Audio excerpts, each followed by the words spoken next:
These days, those who were trying to force the military dictator General Noriega out of office increased the economic pressure on him today.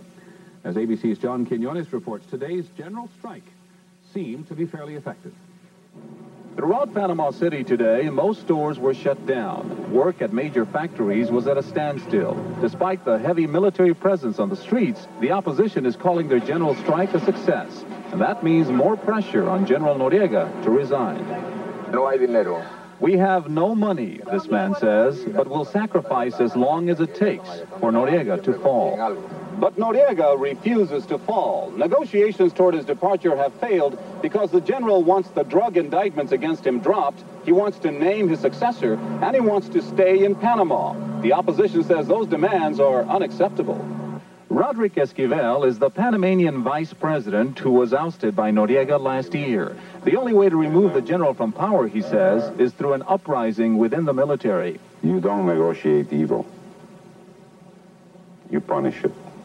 Most opposition leaders agree. They're closely watching the growing dissent and division within the Panamanian Defense Forces. Both military and civilian sources say if Noriega does not leave Panama voluntarily, they expect another coup attempt within a matter of days. John Quinones, ABC News, Panama City. In Washington today, the Reagan administration continues to look for ways in which it can grease the skids for Noriega's downfall. Here's ABC's John McCarthy. The U.S. today focused on Panama's military, Noriega's last major base of support that U.S. analysts now believe is starting to crumble. The State Department appeared to be trying to win converts among the undecided. We see General Noriega's actions as continuing to threaten the defense forces as an institution. The United States is not seeking any change in the Panamanian defense forces. In fact, in these talks with General Noriega, the U.S. offered to use its influence to guarantee the integrity of the Panamanian defense forces. One of those involved in last week's failed coup, who has defected to the U.S., says that a majority of Noriega's top officers no longer support the general. They just need a little push to take the risk of changing sides. So the U.S. is trying to provide that push as analysts here in Washington come to the same conclusions as those in Panama, that the general is unlikely to leave office unless his own military forces him out. And if it comes to that, many analysts say he may well go in a coffin. John McCarthy, ABC News, the State Department. The economic situation is no better than it was before Noriega's offer. In fact, for most, each day makes it worse. And it is the intersection on the edge of the town of San Miguelito. Men hold plastic baskets and carry signs saying, "I have no money to buy food." Down the street in the small churchyard, cast iron pots of chicken broth, rice, and beans are gently stirred with a piece of wood. It's the only food the 2,000 people who gather here each day get. Ousted President Eric Del Valle is appealing to the leaders of other nations to send food to help the starving Panamanians. He said Panama is paralyzed and its people are suffering. Tony Clark, CNN, Panama City. Supporters of General Noriega, U.S. military units conducted war games today. Military analysts agree that the U.S. could take over here militarily within hours if it had to. But right now, announced plans to oust General Noriega do not include U.S. military might. Still, because neither strikes nor the U.S. economic squeeze have worked to get Noriega out, some opponents are calling for military intervention, if not by the U.S., then by a combination of countries. We call for the democracies to a multinational peace force that can avoid a bloodbath.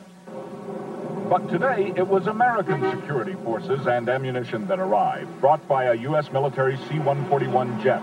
The purpose? To beef up security at U.S. bases here. The soldiers and their equipment arrived amidst a growing belief in Panama that General Noriega will be forced out shortly by elements within his own army. They might get U.S. military help, according to sources here and in Washington. NBC News has learned that the U.S. military here, which is combat ready, is warning Noriega that it is prepared to move to assist the opposition if, in the words of one source, all hell breaks loose. Ed Rabel, NBC News, Panama.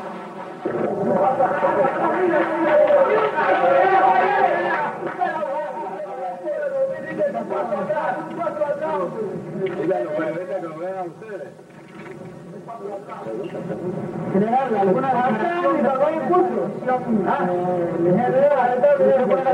su carro. Está tan claro como la noche. Mira, ¿usted quién es, perdón?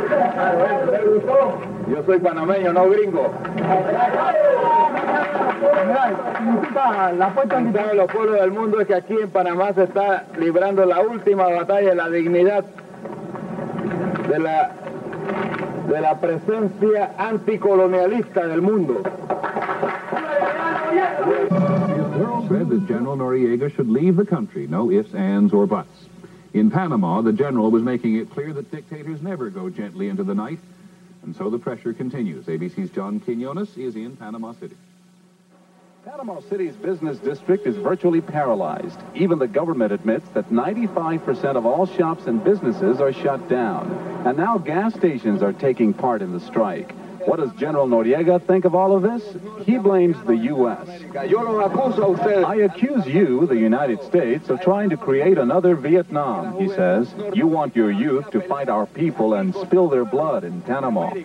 Noriega further told ABC News he will not negotiate power with the U.S. I have nothing to say to the U.S., he says. I answer to Panamanians. Noriega does not sound like a man who's planning to retire, despite last night's address by Panama's president. Manuel Solis Palma told the nation that Noriega has given him his word that he will step down before May 1989 on one condition, that all opposition groups engage in a national dialogue. The government's opposition quickly turned down the offer. We reject any possible dialogue.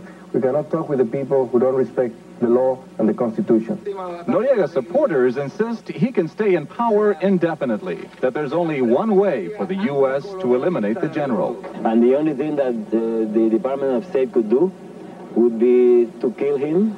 But sources say Noriega is trying to better his bargaining position. He's talking tough, they say, not because he thinks he can stay, but simply to buy some time until he has to go. John Quinones, ABC News, Panama City. Today of a general strike which has nearly paralyzed the country. Opposition leaders say, however, there are no signs the strike has loosened the grip of the military dictator General Manuel Noriega. And ABC News has learned that the Noriega regime tried to make an end run around the freeze on cash, which has been strangling the Panamanian economy.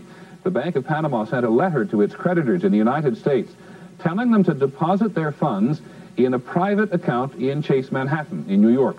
That money might then have been transferred through other channels to Panama, but opponents of the Noriega regime got word of the scheme and revealed it to Chase Manhattan, which took steps to make sure that it didn't happen, i.e. the transfer didn't take place. When we come back, international outrage.